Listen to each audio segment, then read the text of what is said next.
तीसरा test match दूसरा दिन अश्विन ने हासिल किए 500 विकेट। बेन डकेट ने भारत में लगाया किसी विदेशी बल्लेबाज द्वारा तीसरा सबसे तेज शतक। एक सेशन में बने 176 रन, 6 की ऊपर से रही रन रेट। क्यों इंग्लैंड की टीम को बल्लेबाजी पारी की शुरुआत करने से पहले ही मिल गए 5 रन। 445 रन और 5 सेशन बल्लेबाजी कर भी क्यों पिछड़ गया है भारत इस टेस्ट मैच में। आपने पूरा मेन्यू तो देख ही लिया कि क्या कुछ दूसरे दिन तीसरे टेस्ट मैच के घटित हुआ। अब हम शुरुआत से बातचीत करेंगे कि कैसे शुरुआत रही, कैसे ये सब कुछ हुआ, एक एक कर हम हर चीज पर चर्चा करेंगे। सबसे पहले 326 रन पर 5 विकेट से भारतीय टीम आगे खेलना शुरू करती है। कुलदीप यादव और रविंद्र जडेजा भारत की ओर से बल्लेबाजी करने आते हैं और जैसा कि उम्मीद लगाई जाती है कि कुलदीप यादव को तो इंग्लैंड की टीम आते सार ही आउट कर देगी, वैसा ही होता है। जेम्स एंडरसन उनको आते सारी आउट कर देते हैं। 331 रन पर भारत को छठा झटका लगता है। इसके बाद रविंद्र जडेजा भी 331 रन पर ही टीम का कुल स्कोर होता है और रविंद्र जडेजा भी आउट हो जाते हैं। जो रूट रविंद्र जडेजा को आउट करते हैं। जडेजा 112 रन बनाकर आउट होते हैं। 331 रन पर 7 विकेट। ऐसा लगता है कि भारतीय टीम की पारी कहीं सिमट ना जाए और क्रीज पर आते हैं ध्रुव जुवेल, डेब्यूटेंट, और उनके साथ होते हैं रविचंद्रन अश्विन। दोनों पारी को संभालते हैं और ये सुनिश्चित करते हैं कि इस सेशन में अब कोई और विकेट ना करें और दोनों करते भी कुछ ऐसा ही है। दोनों सदी हुई शुरुआत करते हुए टीम का स्कोर जो है वो 400 के पार पहुंचा देते हैं। जैसे ही टीम का स्कोर 408 रन होता है तभी रविचंद्रन अश्विन जो है एक खराब शॉट खेलकर आउट हो जाते हैं। रेहान अहमद उन्हें आउट करते हैं। अश्विन 37 रन बनाकर आउट होते हैं। तो ऐसे में बुमराह बल्लेबाजी करने आते हैं तो ध्रुव जुवेल जो है वो अब अपने पास ज्यादा स्ट्राइक रखने की कोशिश करते हैं और बड़ा शॉट लगाने की कोशिश करते हैं। ध्रुव जुवेल भी जल्दी ही आउट हो जाते हैं। 415 रन पर भारत के 9 विकेट गिर जाते हैं। ध्रुव जुवेल 46 रन बनाकर आउट होते हैं। कुछ शानदार शॉट्स दिखाते हैं ध्रुव जुवेल। 3 छक्के और 2 चौके अपनी 46 रन की पारी में लगाते हैं। 46 रन बनाने के साथ उन्होंने एक इतिहास भी रच दिया। डेब्यू इनिंग्स में वे बेस्ट इंडियन विकेट कीपर में बल्लेबाजी के प्रदर्शन में दूसरे नंबर पर आ चुके हैं। पहले नंबर पर जो हैं वो 59 रन के साथ दिलावर हुसैन हैं। उन्होंने 1934 में इंग्लैंड के खिलाफ ही 59 रन बनाए थे। इसके बाद तीसरे नंबर पर नयान मोंगिया होते हैं जिनको वो पिछाड़ते हैं। उन्होंने 44 रन बनाए थे 1994 में श्रीलंका के खिलाफ। तो किसी भी विकेट कीपर भारत के उनके डेब्यूटेंट पर यह दूसरे सबसे बेहतरीन पारी है भारत के इतिहास में। तो इसके बाद 415 रन पर 9 विकेट गिर जाते हैं। ऐसा लग रहा होता है कि अभी बस कुछ ही देर में भारत की पारी सिमट जाएगी, लेकिन बुमराह ऐसा नहीं होने देते। बुमराह शानदार इनिंग्स खेलते हैं। बुमराह 26 रन बनाते हैं 28 गेंदों में। 3 चौके एक छक्का लगाते हैं वो अपनी इस इनिंग्स में और वो भारतीय टीम का स्कोर किसी तरीके से 445 रन पर पहुंचा देते हैं।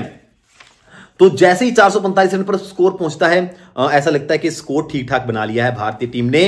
अब जैसे ही इंग्लैंड की टीम अपनी बल्लेबाजी करने आती है तो बिना किए कोई गेंद हुए उनको बोर्ड पर 5 रन लगे हुए मिल जाते हैं।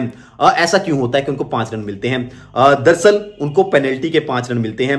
दरअसल रविंद्र जडेजा और अश्विन के कारण ये पेनल्टी लगती है भारतीय टीम पर 5 रन की, क्योंकि जब वो बल्लेबाजी कर रहे होते हैं तो दौड़ते हुए बल्लेबाजी के दौरान डेंजर एरिया पे आ जाते हैं पिच के, जिसके कारण उन पर पेनल्टी लगती है 5 रन की। तो ये 5 रन इंग्लैंड की टीम को मुफ्त में जो है वो मिल जाते हैं। तो इसके बाद बातचीत करेंगे कि इंग्लैंड की बल्लेबाजी कैसी रहती है। शुरुआत करते हैं जैक क्रॉली और बेन डकेट। जैक क्रॉली थोड़ा संभल कर खेलते हैं, लेकिन बेन डकेट ऐसा लगता है यार ये खिलाड़ी ना T20 खेल रहा है, वनडे भी नहीं T20 खेल रहा है। इस अंदाज में बल्लेबाजी कर रहा होता है कि जैसे कुछ है ही नहीं, विकेट में सपाट पिच है बिल्कुल ही। 13 ओवर में 89 रन स्कोर हो जाता है इंग्लैंड की टीम का। ऐसा लग रहा होता है कि अगर ये आज पूरे दिन बल्लेबाजी कर गए तो कहीं 250 के आसपास स्कोर ना पहुंचा दे, लेकिन तभी रविचंद्रन अश्विन आते हैं और जैक क्रॉली को जो है वो आउट कर देते हैं। जैसे ही रविचंद्रन अश्विन जैक क्रॉली को आउट करते हैं तो उनका ये अंतरराष्ट्रीय टेस्ट करियर में 500वां विकेट हो जाता है। दूसरे भारतीय गेंदबाज बने हैं जिन्होंने 500 विकेट टेस्ट क्रिकेट में हासिल किए हैं। इनसे पहले अनिल कुंबले जिन्हें यह कारनामा किया था, उनके कुल 619 विकेट हैं और वर्ल्ड क्रिकेट में वो 9वें बॉलर ऐसे बन जाते हैं जिन्होंने 500 या 500 से अधिक विकेट लिए हैं। मौजूदा दौर की बात करें तो जेम्स एंडरसन है और नेथन लॉयन है ऑस्ट्रेलिया के स्पिन गेंदबाज, जिन्होंने 500 या 500 से अधिक विकेट लेकर अभी खेल रहे हैं। इसके अलावा वो सेकंड फास्टेस्ट बॉलर बनते हैं 500 विकेट हासिल करने के मामले में। उनसे पहले ये रिकॉर्ड रहता है मुथैया मुरलीधरन के नाम। मुथैया मुरलीधरन ने 87 टेस्ट मैचों में ये कारनामा अपने नाम किया है। तो अच्छा दिन रहा अश्विन के लिए इतिहास के नाम पर, क्योंकि उन्होंने इतिहास के पन्नों में सुनहरे अक्षरों में अपना नाम जो है वो दर्ज करा लिया। इसके बाद जब जैक क्रोली आउट होते हैं तो बेन डकेट के साथ बल्लेबाजी करने आते हैं ओली पोप। ओली पोप का भारत को एक डर जरूर है, क्योंकि जो इनिंग्स उन्होंने पहले टेस्ट मैच की दूसरी इनिंग्स में खेली थी वो अभी भी जहन में है।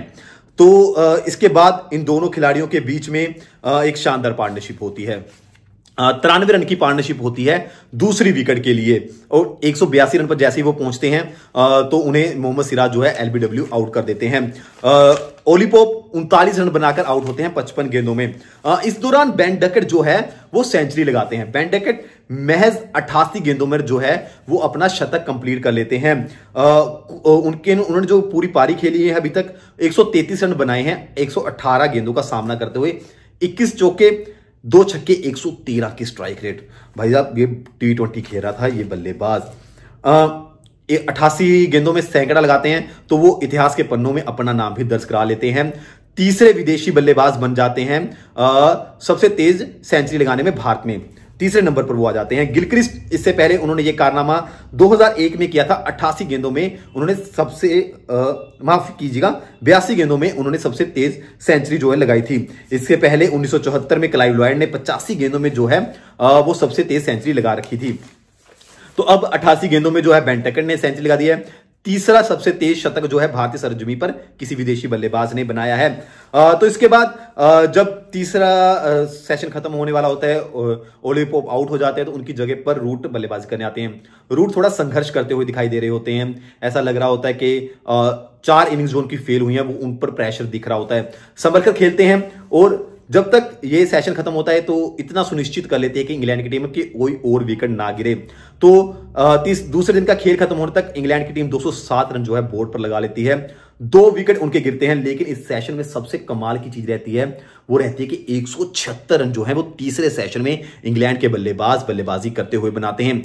29 ओवर का सामना करते हैं, यानी कि 6 से ऊपर की रन रेट जो है वो इंग्लैंड के बल्लेबाज कायम रखते हैं, खास करके बेन डकेट।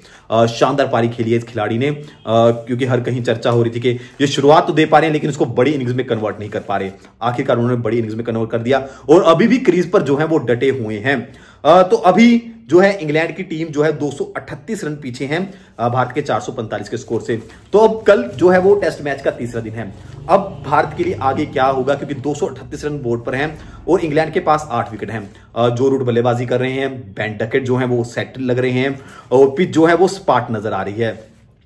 तो ऐसे में पहला सेशन जो है वो तीसरे दिन का बहुत महत्वपूर्ण हो जाता है, खासकर जब ओपोजिशन इंग्लैंड जैसी टीम हो, क्योंकि आपने देख लिया कि जैसे तीसरे सेशन में 176 रन इस टीम ने बनाए, कहीं इस टीम के बल्लेबाज 2 सेशन और खेल जाते हैं तो आप इनके हाथ में कहीं ना कहीं 50 रन तक की लीड भी देख सकते हैं। तो ऐसे में एक ही जो है उपाय वो नजर आता है कि भारतीय टीम को जल्द से जल्द आकर इनके विकेट निकालने होंगे। जिम्मेदारी होगी तेज गेंदबाजों पर, खासकर मोहम्मद सिराज अच्छे लगे हैं, आज बुमराह अच्छे लगे हैं, तो इन पर जो है शुरुआती जो फर्स्ट सेशन में जिम्मेदारी होगी कि किस तरीके से इन्होंने आकर बेन डकेट, जो रूट को आउट करना है, ताकि बड़ा स्कोर जो है वो इंग्लैंड की टीम ना बना सके। आप आज की उसमें क्या बात करेंगे कि इंग्लैंड की टीम की बल्लेबाजी आपको कैसी लगी, भारतीय टीम की बल्लेबाजी कैसी रही, ध्रुव जुवेल की बल्लेबाजी आपको कैसी लगी, अपनी राय कमेंट बॉक्स में दीजिए। धन्यवाद।